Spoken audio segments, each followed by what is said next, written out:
Well, hi there. I am Andrea Watkins, and if you're listening to this while juggling 3 patient calls, checking in a couple patients, taking a payment, selling skincare, and trying to catch your doctor in between procedures, you might be working in an aesthetic practice.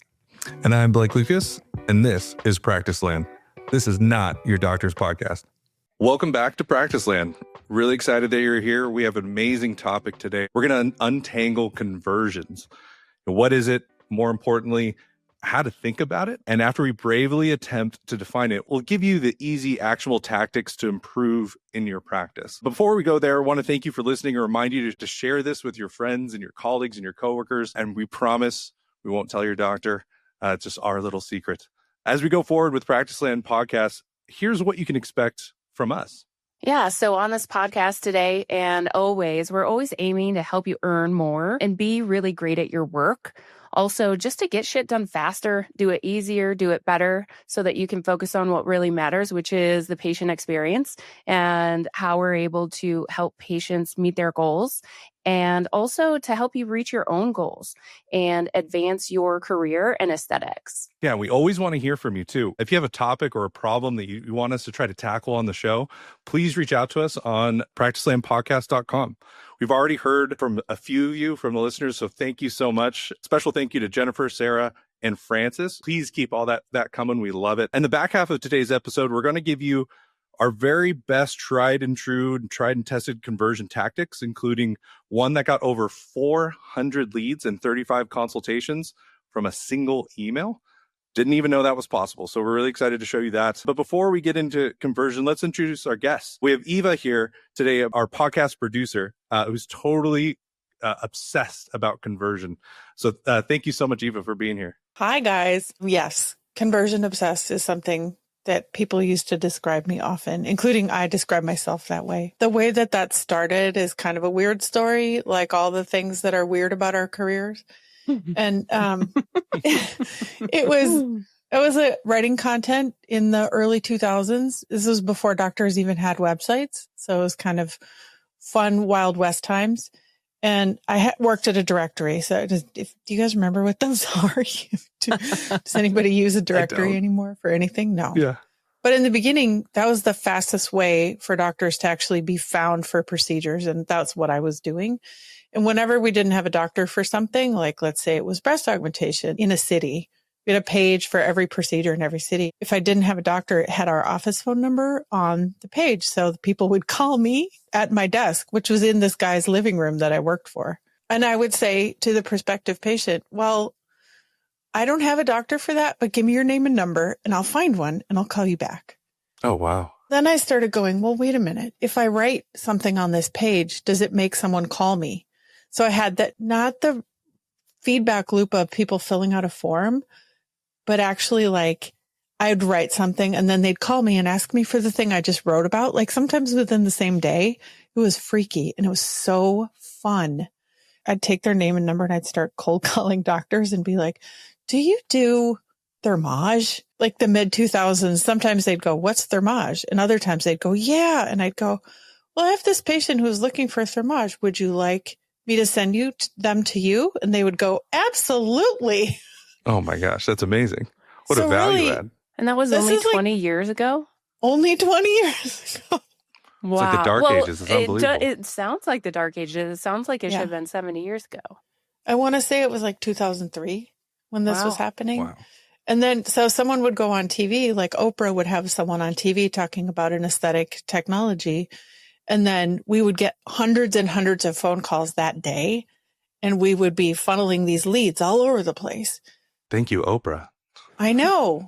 You get a breast augmentation and you get a breast augmentation. No, I remember she called it Restylane.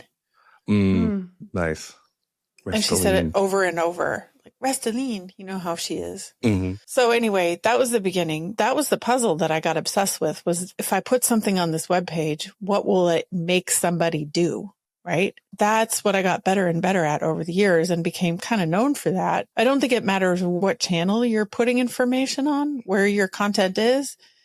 It matters that you're hitting the person at the right time based on whether you're pushing it to them or they're looking for it.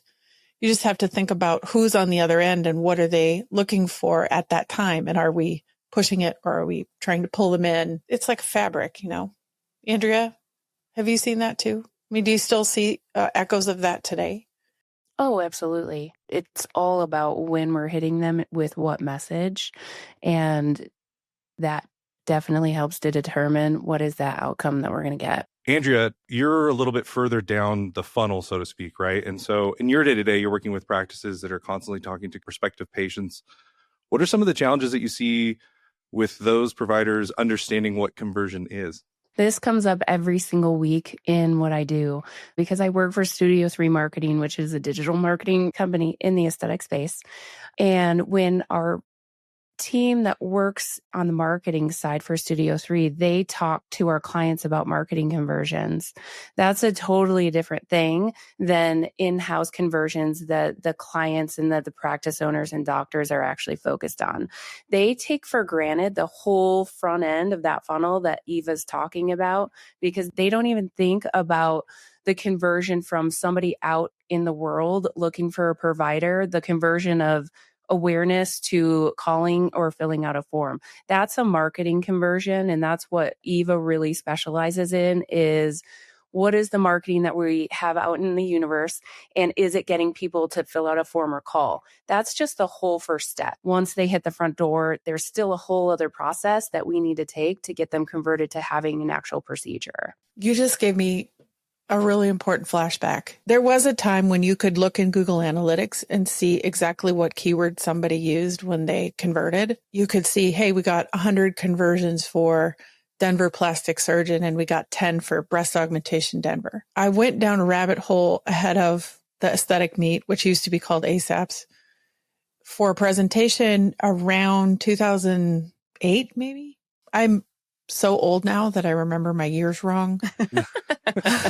I'm getting there. I'm right behind together. you. Yeah. I'm right behind you. The study that I did at the time was how many leads did we get when they searched for a plastic surgeon compared to when they searched for a procedure? And it was by a factor of 10x that the people who converted were searching for a surgeon. They weren't searching for a procedure. That has never not been true. Well, why? I mean, I know what I think about why. I think people who are searching for a surgeon are much closer to making a decision. That's called high intent. And when they're searching for a procedure, they are trying to do research. They're just trying to get information, right?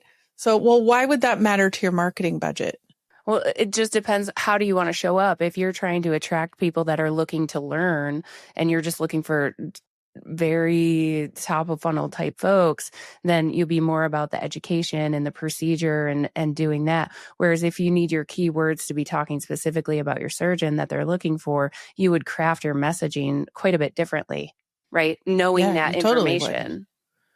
And you would also allocate your dollars differently. Right. So if you're trying to figure out how much money can we spend on Google AdWords, we only have $5,000 to spend. I would say put 4,500 of them towards plastic surgeon and then 500 towards plastic surgery.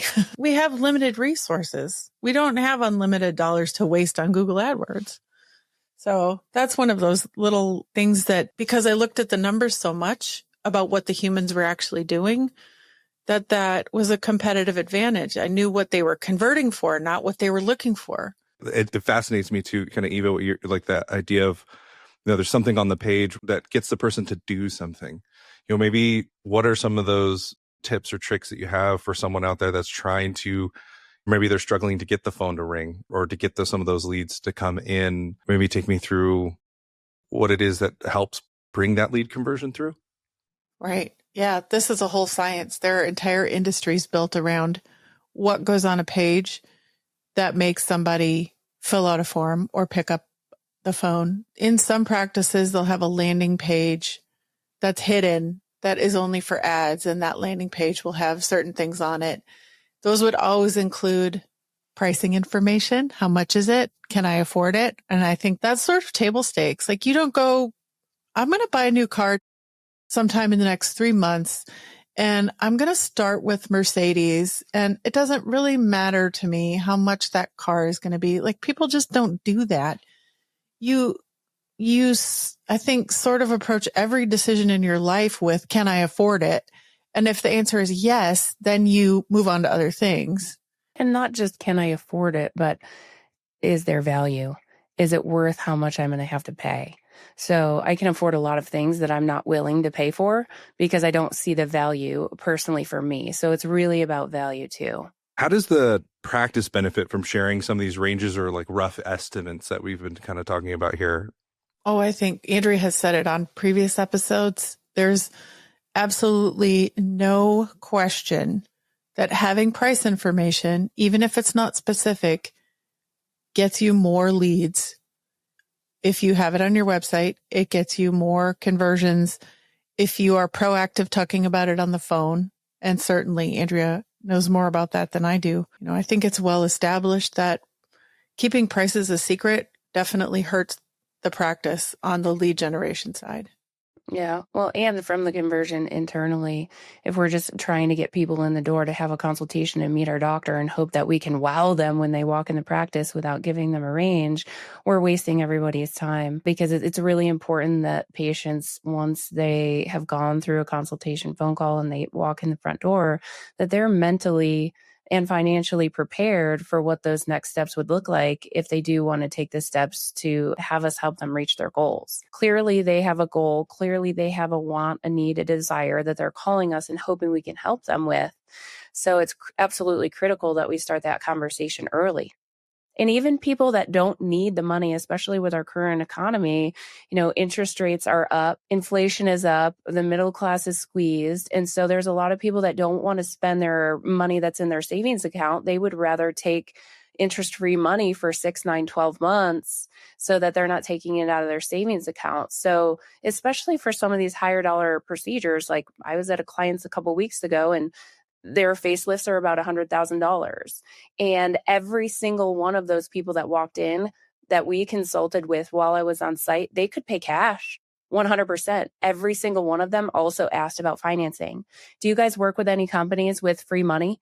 Can I get, 12 months free interest and get the cash that way? So financing isn't just for people who need it to afford it. It's also for people who are really smart with their money, maybe don't want to part with what's in their liquid savings, and just make 12 payments interest free. That way you're not taking money out of your savings. So all of those things, again, from my point of conversion, that's critical for a patient care coordinator to start having that conversation right when they get them on the phone. Have you ever seen a practice, Andrea, where they don't talk about price until after the consultation and then they do the slide the paper across the table thing? I have seen them. And we change, with the clients I work with, we change that order of operations really quickly. It's like the good old slide it across the table. Just like real slow, real easy. See, does the bomb go off or does the bomb not go off? Like by the time we actually give a person a unique personalized quote, they should be completely prepared for that. We've already talked to them about it at least a couple times prior to the quote delivery for their unique procedure. So it should just be like, hey, this is the quote. It fell right within the range that we were talking about. Here's your options for payment. Here's your deposit requirement. It's refundable up to, X amount of days prior to this, that, and the other. There's a formula that works in order to make it not weird. Because the last thing we want it to be is weird. That conversion from you're in a consultation to we've got your deposit and we've got you booked so we can help you meet your goals. The last thing we want to do is make it weird for the patient or for us. I don't consider myself like a salesperson. I'm an educator and I help people reach their goals. And if you slide a quote across the desk and it's weird for anybody, you haven't done your job. The practices that we've worked with that have been the most successful with some of these things, especially with like the cost conversation. Yeah, some of the more interesting tactics that we've learned is, and we've even had it on previous episodes here, is having a kind of a subject matter expert in the office about financing. And I thought that was such a clever idea. I could easily see some practices start to kind of push back from that and be like, oh, no, I don't want to have that conversation. I don't want to feel too salesy or whatever it may feel like, or like a car dealership or something like that. But it's not that. I think it's more of a comprehensive port, right? It's being able to provide support and create a great experience at every part of that journey, and having someone that can speak confidently about some of the financing options and the things that they provide, that's going to just, again, an opportunity to build trust in that moment, especially when we know accepting the fact that 82% of people are probably going to want a financing option or a monthly payment. Meeting them where they are is so important, as opposed to maybe ignoring that. And like Andrea said, just drop the bomb on them or just like slide it across in that moment. I love that you brought that story up, Blake, because that was at La Jolla Cosmetic. They put Marissa on the website as the financing expert. And I think I sometimes have a hard time taking credit for my insane ideas that I've implemented. That tactic was mine. And I gave that idea to them. Actually, I'm pretty sure I implemented it around 2008 when I was doing consulting and had spent a year working on La Jolla Cosmetics content. And I was working through all these different points of conversion on their website. And I felt very strongly at the time that if you knew who the person was in the practice that was like the financing ninja, there's always somebody who's like, oh, I know how to get you approved to do this one. That was way more important than click here. And you couldn't even really apply online back then. So the idea was really old, and they've taken it and they've certainly improved it since I put it in there. But I had dozens of websites that I was managing back then, and that was what I was doing on all of them because I knew it was getting them more leads by having a human face to solve the problem for you. Yeah, I've Absolutely. taken that recommendation from Janelle and actually suggested it. One of my clients over in Charleston, South Carolina, they are relaunching a brand new website and they're implementing that on their website because they do have someone in their office that is really kind of the expert there. And I'm like, she's lovely and super smart and she can be that person people can look to for help because it can be tricky to manage that. But if it helps you convert them into patients, and again, yes, it's great to build your practice. And yes, we want to generate more revenue and stuff, but also we're helping patients actually meet their goals. That's really what we're in the business about, right? Is like the patient has a need. We're not going and asking people or telling them, hey, you could really use some work on your face. Let me call you and give you all the tools. Like they're coming to us. Literally, I mean, I'm not like picking out some bananas and like, hey, call me, you need a nose job. Nobody's doing that. Like the patients are calling us. So it's literally our job to know what are the tools, how do they work so that we can help patients overcome any barrier to entry that they have and meet their goals. And in that process, we're going to solidify our role in the practice and we're going to help build and grow our practice and make our doctors happy. Like what more do you want? That's what we should all be doing every day. One of the things I've noticed just with my own support team is some of our best agents are the ones that ask a lot of open-ended questions and try to get, the most they can out of the patient. And I've heard it too. I hear coordinators, like the best ones, the way they position their questions sound very different, kind of elicits a different response. And it's asking those things, now that I've had a chance to kind of go through some of these things, how does this make you feel? And then you start to get into those really open questions to get them to open up. And our team, financing can be a very scary thing for people, and they may be a little closed off to wanting to have that conversation. And I've noticed, when we do get a ton of people calling in at the very beginning, those research stages, because they want to know before they even talk to a doctor, can I even pay for this? Because they don't want to be embarrassed. And so having those vulnerable conversations where our team can ask some of those questions as opposed to just being spit out, all the different facts, which is great, which is what they need. But also if we can take it a little bit further and have a deeper conversation and connect on a different level, now you have almost a consultant that you can trust. Being able to do that really kind of changes the dynamic and pushes that person more towards like that advocate for your type of brand, which is when I see that, I always get so excited when we have some of those agents on our team because I want to spread that somehow, show other people how this is done. It's amazing. I think you hit something really important in there, Blake, that a lot of us, I would say the majority of us, us meaning women who are having cosmetic procedures of any kind from small to big, we really want the doctor to like us. Most of us don't want to be a bad patient. We want to be a good patient because they're going to do something for us too. It's a two-way thing. It's not just them serving us. We want to do the right thing in that relationship. That's such an interesting point that I've never really thought about. And you hit the nail on the head. When I was a patient before I worked in this industry, I wanted my doctor to be proud of me as a patient in my recovery. Like I would walk in at 1 week post-op of like an 11-hour procedure and like have makeup on and my hair washed and brushed into like a sundress. And they're Look like, how good you are at recovery. literally, Andrea. yes, 100%. And I'm like, yep. Yep. I'm your I'm best killing patient, it. aren't I? But you're absolutely right. You want them to like, you're so right. That's so funny. I've never thought of that. Let's kind of change gears a little bit and get back into conversion. A major part of conversion, obviously, is measuring it, right? Which conversions should we be tracking and how? So there's an old saying, if you can't measure it, you can't manage it. Which conversions should we be tracking? That's so funny you say that. That was literally a slide of my presentation, my CME presentation to a bunch of surgeons on Saturday. You cannot manage what you do not measure.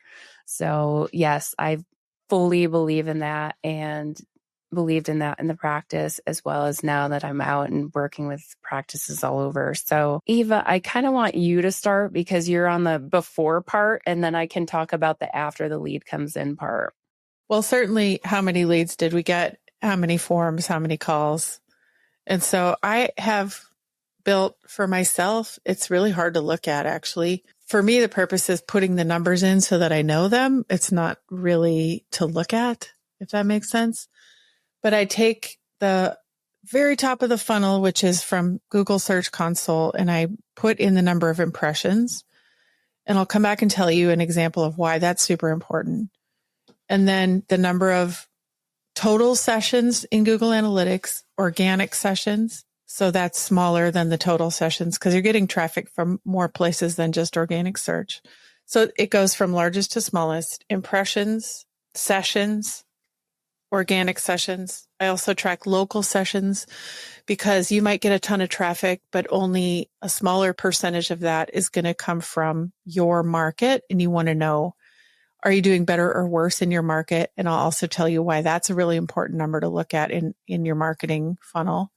And then how many leads did you get? And then because I almost like pathologically cannot do this without figuring out how many people made it all the way to surgery. I couldn't do this ever in my life without a lot of lift. Like you'd have to call the practice and get them to export a report who had surgery. And then I'd have to trace them back one by one to figure out when did they fill out the form? When did they match up the phone number? Like, this is really psychotic behavior, you guys. I don't recommend it. Before I used Lead Loop, I literally did the same exact thing when I was in the practice for PPC campaigns. You stole my ending, Andrea. Oh, because sorry. Slap.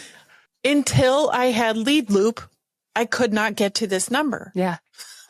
It's true. It's absolutely true. I was spending 1.5 to 2 days every single month doing exactly what you're talking about doing as the administrator of the practice. It was an absolute pain in the ass and a time suck. But I was so neurotic about it. I had to know, did these people actually ever generate revenue?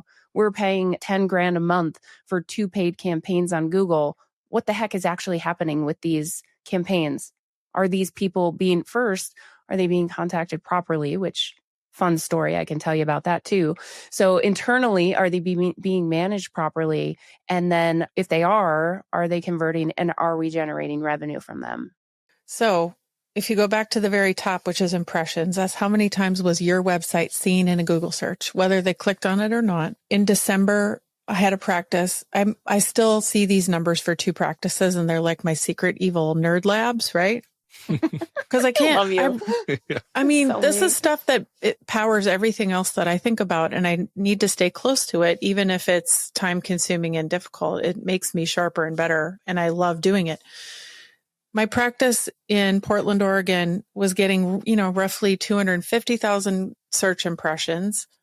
And all of a sudden, almost overnight, was getting 350,000. Sometimes when I am talking to the doctors about this spreadsheet, I call it my early warning system, because it will tell you that something happened either positively or negatively if you're looking at all these numbers in the context of the big picture. And what I figured out was that some of their content started being used in AI results. And that was what instantly turned their impressions number from 250 to 350. And then, of course, then I was able to go, is this happening somewhere else? And I can look at my other one and I can call other people and say, have you seen this too? And I can explain to the doctors what's happening. And then it's also worked in reverse. So in that same practice, very early on when I started tracking this, and I just fill it in once a month, it takes about 15 minutes. If you're listening and you want a copy of my nerd spreadsheet, I'm super happy to share it so that I don't feel so alone. Pick me. Send me your nerd spreadsheet. You can have it. What I had seen was that the traffic from local search had gone from healthy. It was like maybe 20% of the traffic from local search to 0. And so I knew very quickly that something had happened to their Google Maps listing. And I was able to fix it very quickly. And so if nobody's watching that and nobody knows that that's happening, it could be months. It could be you have no idea how long it would be before somebody noticed on their own that you were not showing up on the maps anymore. It functions a little bit like an alarm. And I also learned because of my tracking behavior that in that practice, Google Maps was their number one lead source. So as soon as I fixed it, they got, 30 to 50 more leads a month because it was fixed. That's significant, you guys. That's hundreds of thousands of dollars of revenue that was gone and came back. I don't have any magical skills. I just am measuring it. You have to pay attention. Again, you can't manage what you don't measure. If you're not measuring and tracking, you just don't have the data and the ability to make the decisions and the observations. It scares me too, because you think about how many people are self-described technophobes or just don't like technology or don't understand it, or maybe don't have like that same expertise that you might have. And so how important it is to have a system in place that helps you track these things. Because I can only imagine the doctor's reaction after 2 or 3 months of a Google map listing being shut off completely, when that's your number one lead source. Getting ahead of that, especially if you're not a tech savvy person, get a system in place to be able to track that.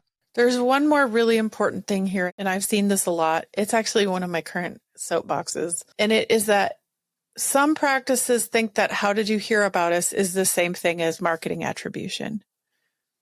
Right. Okay, unpack that one for me. Tell me why I'm wrong, Andrea. Because patient-reported information is not accurate, and just one simple example is, "Hi, so how'd you hear about us?" "Oh, I found about you online." "Okay, great, thanks." First of all, that's not acceptable. Online could mean a million different things. Even if somebody says, "Ooh, I found you on Google." Also not acceptable, because they could be doing paid campaigns. Cool. Did you click on a sponsored ad, or did you look at our SEO rankings and see we were ranked number 4 and click on that button? No patient is going to have the answer to that question. But those are two very, very different things. If you're paying for a paid campaign that says sponsored at the top or even at the bottom of the first page or whatever, that's something you're paying to show up for. If they click on an SEO, just an organic ranking, that's also going to be different. That's a different function of your marketing spend and of your marketing strategy. Same with the map. And so when we ask patients, where'd you hear about us? Unless it's my grandma Ida had her facelift here 20 years ago and now I'm coming here, that is even if grandma data. Ida said it, you still went to Google and searched for them to get the phone number and clicked on the phone number or clicked on the map or clicked on the website. And then the report said they came from Google Maps, but it was really grandma Ida. Right. Yep. So it's the marketing attribution. If you're collecting this, again, we do this on Lead Loop. I did it when I was in the practice and now use that with my clients. You can track granularly to the campaign level, where exactly did this person convert from. Say we have a listener right now that hearing all of this and completely agrees and goes, "Oh my gosh, this is what I've been missing. I need something like this." But they're not the decision maker, or they're not the charge of the budget type of thing. What maybe would you recommend? What type of approach or tip or trick that you'd give them to get the decision maker on board with adopting a system like Lead Loop? From the owner's perspective, the thing that I like to talk about the most, the way that I envision it as myself, because I took ownership of the practice that I used to manage, is how do I protect the investment that I'm making in my marketing dollar, in my marketing spend. Not just protect it from what I'm spending on my marketing, but protect it once it hits the front door. Make sure that it's being nurtured properly. Make sure that it's being run through the revenue cycle and my team is also doing their job. So it's really a protection. It's a safe fall for someone who's investing in their business. What's happening with my investment from the marketing side and once it hits the front door? I like what some of our previous guests have said about being proactive. And so if you're still in spreadsheet land, go back and listen to what Heather and Jenna said about solving the problem and then coming with data and saying, here's how I think we could do this better. Because if you can show how much faster you could be bringing people in the door, if you didn't have to use a spreadsheet, now you have a real argument for getting better tools. Moving forward in that timeline for kind of following the same kind of coordinator. Now they convinced the business owner or the surgeon to bring in this program. What are some of the advice you'd give, someone just starting to track this? You know where your leads are coming from. You know how many are coming from maps, how many are coming from organic, how many are coming from pay-per-click and other sources. They get to the point where they've called or they've filled out a form. And then what do we track from that point forward? So once a form is completed or a call is made to our front desk, then we need to look at different conversions, of course. First and foremost is from the new lead stage, how many people are we converting to a consultation scheduled? So how many people of those, again, are we going to see the whites of their eyes? Are we going to get to meet them in person? And that should only come after a qualifying phone call. And that's for surgical and non-surgical. We want to educate the patient, start building trust and rapport through that initial phone call. Again, educate the patient and differentiate your practice and providers on why they would want to come to you instead of somewhere else. So if they're finding us online, I was from the presentation this weekend too, 48 to 56%. So just over 50% of people that call your office from an organic search, they're going to go first of all to the top 3-ish ranked people in the SEO. And they have you and they have a list of even 1 million additional providers. But if they do call you and you don't answer your phone, 80% of patients would rather call a competitor than leave you a voicemail even. So from that conversion of even calling you, if we're not answering them, 80% of them are not going to even leave you a voicemail. They're going to pick up the phone and they're going to call the next person on the list. And so if you're not capturing that information, again, I'm not sitting here trying to tout lead loop. All the calls are captured there. At the bare minimum, does your caller ID capture these calls? And do your front desk people call that person back as soon as they get off the other line and say, hi, this is Andrea calling from Dr. Smith's office. I'm so sorry I missed your call. I was with another patient. Is there something I can help you with? That tip right there is worth $500,000, Andrea. Oh, at least. Yeah. I learned this from Blow Dry Bar because I often will just call and be like, oh, nobody answered. I'll go online and make my appointment later. They don't want to take the chance that I'm going to forget. And they just call me right back. Like usually within 15 minutes. Hey, Eva, we missed you, because I'm in their system and probably caller ID too. And I'm always like, oh, I appreciate that so much. You just saved me a task that I have to do later. With Lead Loop, if we don't have the capacity or the people or whatever to be able to call them back, at least we can send them a text message back that says, I'm so sorry I missed your call. This is Andrea calling from Dr. Smith's office. Was there something I could do to help you? And then even so, if it's a bad time for them to talk on the phone at that time, that's okay. At least then they can text us back and they can say, oh my gosh, I'm so glad that you reached out. Or they can just ignore us and that's fine too.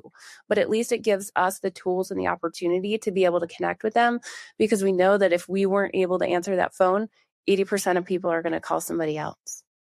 I have 2 questions for you, Andrea. One is something that comes up frequently on the marketing side that is also heavily dependent on the front desk, which is when you hear all these leads are bad. These are all really bad leads.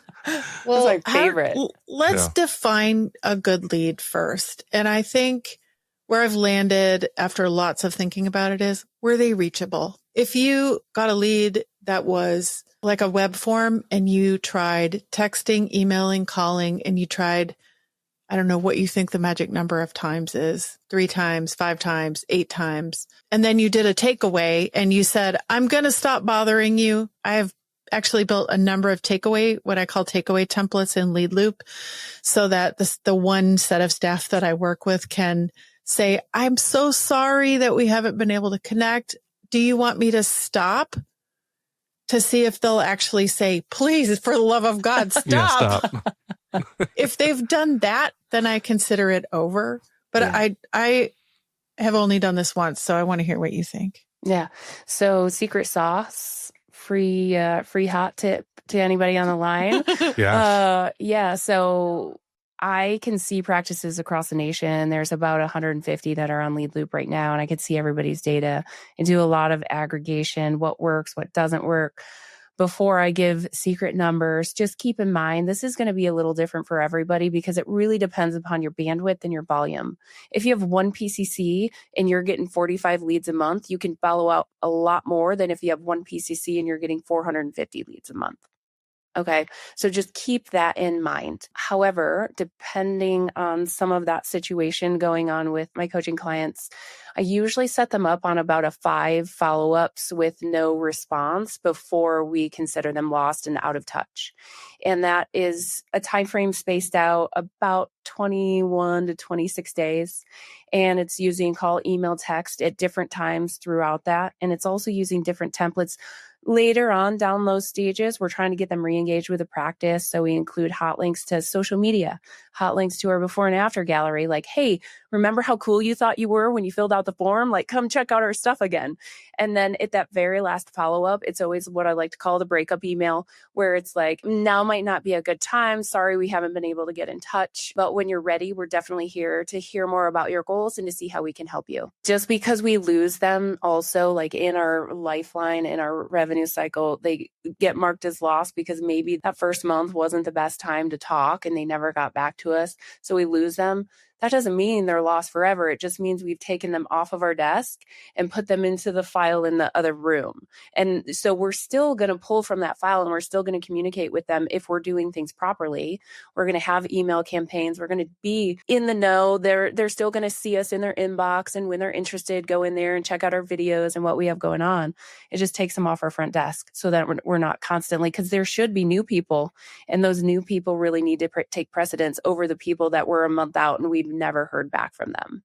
Did you have a definition for a good lead? Like what's good in your mind? Someone that will fog the mirror when they breathe on it and is a real live person.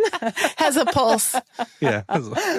Yeah. Because again, even if, for me, even if I try and get a hold of them for 26 days, 31 days, and they don't actually respond, that doesn't mean they're not a good lead. It truly doesn't. We can maybe get in touch with them later. As long as we're doing a comprehensive, from the very first outreach and that we continue communication with them, as long as we're doing something with them, you don't know if they're good or bad. Another thing I love doing is building systems that automate lead capture. One thing that comes to mind for me here is for people who fill out forms, when you can opt them into email, then you are automatically keeping them in the bucket, whether they have responded or not, right? Exactly. That's exactly what I'm talking about. Yep. And then I've even extended that a little further. So I will automate an autoresponder when they fill out the form and check the box that says, I would love to receive exclusive specials and promos from you. And that email has an offer in it so that when they open it, they move into my engaged audience. So they're actually like a premium email subscriber at that point. And so then they remember I have an offer in there for whatever, $50 off a non-surgical treatment I forget what I do. I could certainly look it up, but just something basic that is engaging enough. And on the email side, I've always had a little bit of a rule that you don't ever send an email to anybody without value in it, because you don't want to give them a reason to unsubscribe. So if there's always money in their email, they're much more likely to stick around. Do either of you have maybe an example of an initial lead that came through that was like this, where they just ghosted after they filled out the form, but then after the 26th or 1000th try turned into one of the greatest patients that the practice had? Lead loop doesn't pay me, but I'm going to say I never had evidence that this happened until I had lead loop. They're rare, but I can see people who reached out in like February of last year and then finally scheduled a consult in November and then had surgery in January. I've been for fun tracking how long it takes people to move from lead to surgery. The reporting's getting updated and it's going to be in the update. PS. Oh, you guys are I'm the so best. excited because that's so incredibly important for me as well. Yeah. I just want to see patterns and behavior. And there's certainly lots of places where you could do this. And like Andrea, we both did it manually forever. Mm-hmm. And, we're just saves so much time. Really blessed to have a system that helps us do it faster now. I have a client down in Arizona. They were doing kind of a gynecomastia special at the end of last year. And they were doing $1,500 off of the fee for the surgery. And they were also lowering the price for Renuvion down to $2,000 if they wanted to add on Renuvion. And so using this software that shall remain unnamed. No, I'm kidding. That even I keep talking about. That starts with an L. Yeah. Yeah. I was able to go into the back data. So they had been using the system since March of last year. So for, about 7 months, go in and look at anyone who had either filled out a form or called us and inquired about gynecomastia surgery, because you tag it with the procedure that the patients are interested in. And we just created a cute little text and a little email to shoot out to anybody who had not converted for gynecomastia surgery. This was on a Wednesday. And we put a sense of urgency on there. We said, hey, we're doing this special. It was around Thanksgiving. If you want to book your surgery date for before the end of the year, give us a call by Friday. Literally booked 4 surgeries between Wednesday and Friday. And these were a couple of them people we had never spoken to. They had just maybe put in a form. They had gotten our communications, never really reached out to us. And so they were just considered lost. And maybe some people would consider that not a good lead. But if you capture the data in a way where you can filter it and have pointed communications with people based on what you do know about them, you can get them converted months and months later, to Eva's point, and you can help them reach their goals. You can show them that maybe there is a special that you can give them, and then obviously help your practice. So with the data collection gives you also opportunity to mine for patients when you have something going on in the practice, so that maybe then wasn't a good time, but now happens to be the good time for them. Oh, timing is everything. Yeah. It's everything. I almost could go back and argue with us half an hour ago and say that timing is at least equally as important as pricing information. Because that's the other thing that really slows people down from moving forward, is that it's not the right time. So they might have the money sitting there, but they can't actually have surgery until the last week of July. And so they're like, well, it's March. Why would I bother them now? I can't even have surgery. I was that person. I had a 5-week window, but I was doing consultations years in advance, just due to my travel schedule with my then career and all of that. Timing was the main key to me being able to actually move forward and book my procedure. But I don't know a single practice in the world that wouldn't like to see somebody and have their schedule laid out. We know we have 30 surgeries booked for August already. Who would hate that? Nobody would hate that. So we should really think about, how do we talk to people in a way that makes it okay for them to reach out, even if their timeline is long. There would create some conflict there with coordinators who are trained to only put people on the schedule who are ready. It depends, again, on your bandwidth and your volume. If you have surgeries that you need to book for 2 months from now, and you only have a limited amount of time for consultations with your doctor, you've got to get the people that are ready for the sooner date. But if you have more consultation time available, then you can bring those patients in so your doctor can see them and book them far out. We ran into that when I was in the practice all the time, because if you have 3 PCCs and your doctor has plenty of time, and we were converting at about 90 to 93% of the in-person consultations. So 9.5 almost people for every 10 that walked in were booking procedures. But then when we had a young lady go out for maternity leave, and then one person, it didn't work out. So I have one PCC, she has limited time. I have to book for 3 months out, not for 8 months out. because we can only see so many consultations. So again, a lot of that is going to be determined upon the practice. What is your bandwidth? What is your volume? And finding out, do we need more bandwidth to meet our volume? Or is our volume so low and our bandwidth is so high that we have overstaffed? So it's really a game and a balancing act. But again, if you're not measuring your data, you cannot manage those things and make data-driven decisions. You're only going to say, oh, it feels real busy, or these leads suck. And like, hey, guess what, guys? Like, how about we have some numbers to back that up so we can make decisions that will really help drive our business and support our team. Nobody Let's wants talk about people to be feelings. drowning. Let's talk about feelings. All right. So I'm bad at that. Hypothetical scenario. I'm tapping out. Yeah. Yeah. Okay. Totally hypothetical here. Surgeon looks at the schedule and goes, something's wrong. Something's very wrong. We don't have any consults scheduled for 3 weeks from now on Thursday. Something must be wrong. Well, then I go look at the data, of course, and I say, I see 72 consults scheduled. I can't personally tell you by looking at the data why that one weird Thursday doesn't have enough consults scheduled on it. I almost want to say, hypothetically, you're asking the wrong person the question. Who can actually impact how many consults are scheduled on that Thursday? Marketing or the front desk or the PCCs? Your patient care coordinator. Exactly. What might cause a weird anomaly on a schedule like the that? PCC wants to call in sick that day? Okay, so all right, let me give you another hypothetical. A holiday. There are so many things Mercury that in could retrograde. have this. Mercury is in retrograde. That was a good one. Thank you. I'm here all week. Why is it not a good idea to look at the schedule when you're trying to measure whether you're busy enough? Well, it depends on what part of your schedule you're looking at. Are you looking at your consults or are you looking at your surgery schedule? I mean, if your surgery schedule isn't booked out, that's to be concerned with because that's where you generate your revenue. But if you're converting 95% of your consultations and you have a day when there's no consults, that's not even necessarily a bad thing because that means you're not just bringing in consults to put on your schedule to fill your consult schedule to make you feel better. I have a doctor in Boston. He said this exact thing. He's like, Andrea, I'm a little nervous. My consultation schedule doesn't look that full. I'm like, trust the process. This is what's going to happen. You shouldn't be spending your time in a bunch of consults with people that don't book. Just trust me. And I know it's really hard because you barely know me, but let's just take a breath. This was towards the end of last year. And then 3, 4, 5 weeks later, he's like, you know what?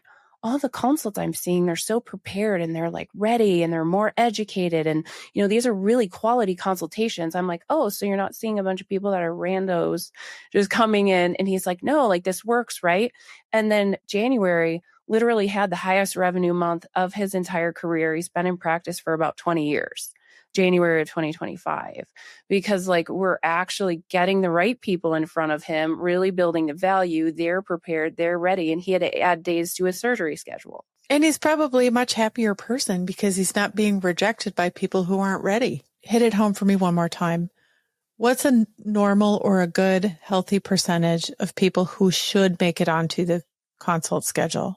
33 to 36, mid 30s. Of all of your leads, 30% should make it onto the schedule. So I see practices that are just like, put anybody on the consult schedule. Not good. Okay, well, maybe if you have a young surgeon who's trying to get better at consults, but that's the only reason I can think of. And has lots of time because they're not busy. Highest and best use of doctor's time is not meeting with people who are not qualified to have a procedure done. And how do we optimize a practice? Get the highest and best use out of everyone in the practice, from the front desk to the OR table. So part of that is you don't want to get too high because then you're wasting doctors' time, because in most cases you just don't have that high of a number of people that are really qualified. And then too low means either you're not doing a good job getting back to people or you're over disqualifying them. And you're basically saying you're booking the day you come in or else you're not coming in. Because in our current market, like back in 2022, 23, okay, we all had just copious amounts of leads and copious amounts of patients who were ready, had money, had time off work, working from home, all the things. But in this market, when you put up that type of barrier, you're sinking your potential revenue because their patients are more shopping around and they have the ability to because more surgeons are readily available. You used to have to wait several months to even have a consult and several more months to even get on an OR schedule for a lot of docs back post-COVID. That's not the case anymore. And so if you're just like, book or don't show up, you're taking away the opportunity for your doctor and your PCC to shine and really just get that last little bit that we need to get the patient over and to get them booked. It strikes me that one of the biggest requirements for that to happen is that your coordinators have to have enough time to talk to people to be able to figure that out. I want to kind of take it back to how many leads can one patient coordinator successfully handle? What I see as being the most successful is 150 to 180 per month. That allows them to do like a full follow-up process, do a full 5-6 follow-ups, calls, emails, texts throughout, several weeks of time, but also have the consultation phone call, which can take anywhere from 10 to 15 minutes, if not a little more, depending if it's a multi-procedure type of thing. And then you have to consider the time that they're actually in person in consultation with patients and the doctor, because your PCC needs to be a part of that entire process. If the PCC's time is protected to be a PCC, which means managing leads, consulting with leads on the phone, consulting with them on the phone, booking their procedure, and then taking the baton and handing it off to the clinical team. In the consultation with the patient? Some do, some do not. But the more time that you can have one-on-one with the patient as the PCC, the more trust, the more you understand the patients, and the more likely the patient is to book with you. If you were in a situation where you had way too many leads for the number of coordinators you have, been there, done have that. you ever seen? I'm sure good problem to have. Please start Great hiring. problem. Start the hiring process. Have you ever seen anyone pre-screen leads before they get to the coordinator to try to take a little of the pressure off in that scenario? The challenge that I see with that is that a lot of times those pre-screenings, they end up just being like, yeah, hey, price is between $27,000 and $33,000. And I'm totally going to one-up you with mine. The pre-screen is more about the price and are they okay to pay the price? But then what that does is it takes the patient care coordinator's total job away from them, which is for them to shine, to build trust, to build value, to actually differentiate your practice, the process, the provider. And so if we're just, again, if that pre-screener is just giving out financial information and price ranges, we're kicking ourselves in the face because we're not actually providing the value before giving the price, which is total wrong order of operations. I want you to pretend I'm the practice and you're calling me. Okay. And ask me, like a question about a mommy makeover. Okay. Ring, ring. I thought I was calling you. You're calling me. Okay. Go ahead. Ring, Am I ring. the crying baby in the background? Yes. Yeah. Hi, Aesthetic Plastic Surgery. This is Eva. How can I help you today? Hi, Eva. I was wondering, can you give me some information about a mommy makeover? Like, how much do they cost? Sure. What's your BMI? That is a qualifying factor and a very important question, but it is not the first thing that you say to a patient. Nor is it a question you put on your contact forms. Right. Like, let's have a conversation and have somebody feel a little comfortable with us before we're hopping into that. That's a little awkward. Yeah. It is very important, though. It's super important for us. Like, if someone calls and they want a tummy tuck and their BMI is 46, we could then talk to them about if we do weight loss programs in our practice. Hey, so our doctor has a threshold of a 35 or a 32 or 30 or 29. I've seen it all. It's all over across the board, depending on the physician, in order to be able to do that. So we'd like to have you a little bit closer to that before we do consultation. We do have this really great weight loss program, though, in our practice, blah, blah, blah, blah, blah, blah, blah, blah. So it does open up the door for those conversations, and it helps us, again, to optimize our time. We don't want to meet with patients that are so far out from even being qualified candidates, but there is a different way to ask the question, and it comes encompassed and enfolded in a very caring and legitimate consultative type of phone call. Again, it was just a hypothetical. Yeah, right. You're lying. Yeah. Now I'm going to start calling every practice you've ever worked with. And I'll see. They don't do it anymore. They stopped. It was killing their conversions. Weird. Oh, you I think? wonder why. That is wild to me. Hey there, Practice Land listeners. When data junkies start talking, it's hard to stop. Because there's too much good stuff for one episode, we're pressing pause here and we'll be back with part 2 next week. Be sure to follow or subscribe to the podcast wherever you're listening to get a notification for next week's episode. Got a wild customer service story or a sticky patient situation? Send us a message or voicemail. If your tale makes it into our She Did What segment, we'll send a thank you gift you'll actually love. Promise, no cheap swag here. Are you one of us? Subscribe for new episode notifications and more at practicelandpodcast.com. New episodes drop weekly on YouTube and everywhere you can listen to podcasts.